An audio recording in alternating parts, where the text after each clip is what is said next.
Đấy không? Nè con Anh làm gì cho đi phụ mùa đen gây.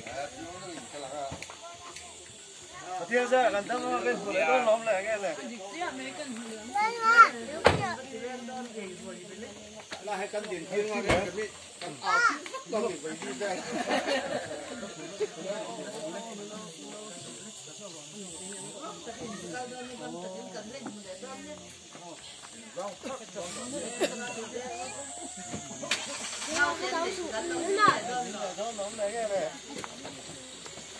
Cái này ngon Được rồi.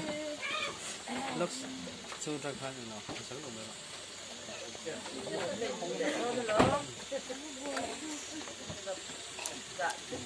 in tha ka langun ani o in mit tuite in mit tuite kha lu ni o ale bye bye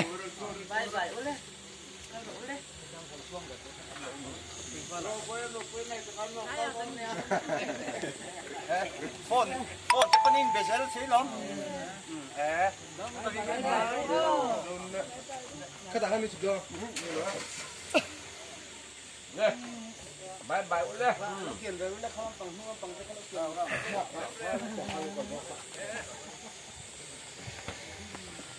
thả về con lên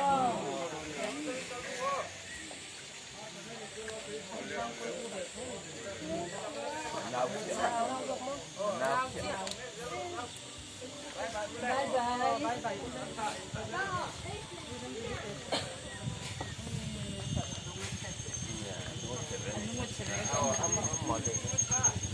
bye.